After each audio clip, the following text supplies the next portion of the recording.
Hi everyone and welcome back to my channel. For those who are new, my name is Nicki. I'm an editor and an author and I post videos here on YouTube about writing, editing, reading and all the other things I love. Today is an exciting day because I have a new release to share with you. This one's written under my LGBT pen name Asta Idonea and it's called Businessmen and Guitar Gods, and it's a collection of 6 short stories, all contemporary romance, but they're all based on stories from folklore and myth.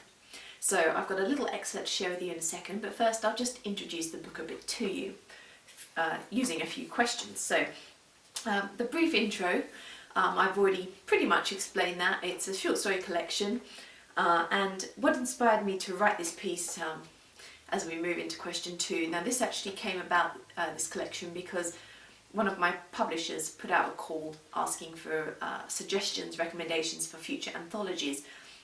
One of the ones that was on the list was fairy tale retellings, and that's the one I voted for, but unfortunately it wasn't the one that was selected by the majority.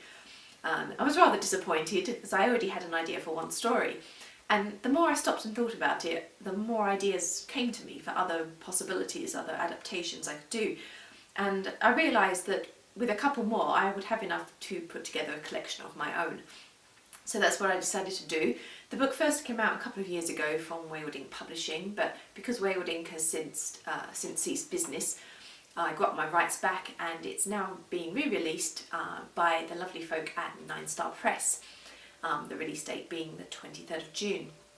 So I'm really thrilled to have another opportunity to share these because the book hadn't been out that long before Wayward Ink ceased trading, so it just gives this book another little chance at life. What are the main themes? I guess the main theme in this one for me was finding romance in unexpected places and also finding ways to make things that seem really mundane magical through love and romance. That's probably the main thrust. Obviously all the individual stories have their own little morals and themes along the way, but as an overall aspect of the collection, that's probably where it is.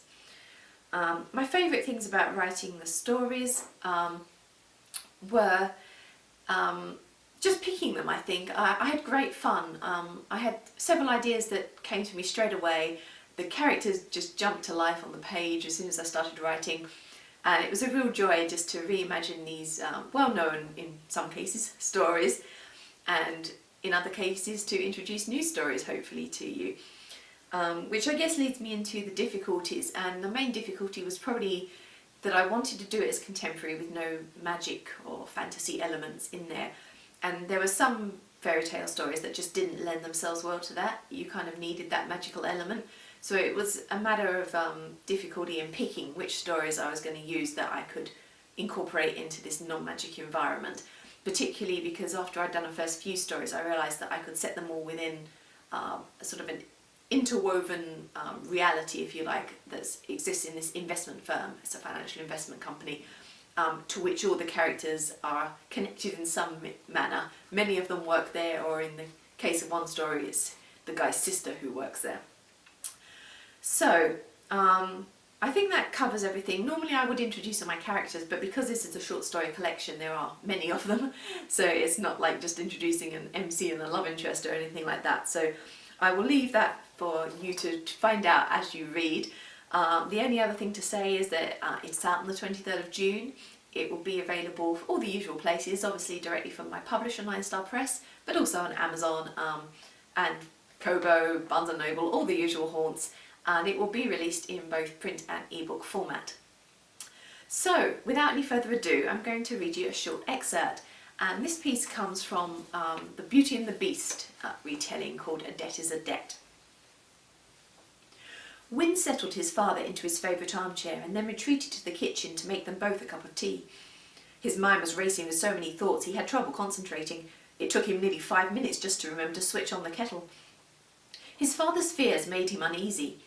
Wynne had never met Dunstan Griffin, but naturally he knew the young CEO's story. Who didn't? The guy was in the papers several times a week.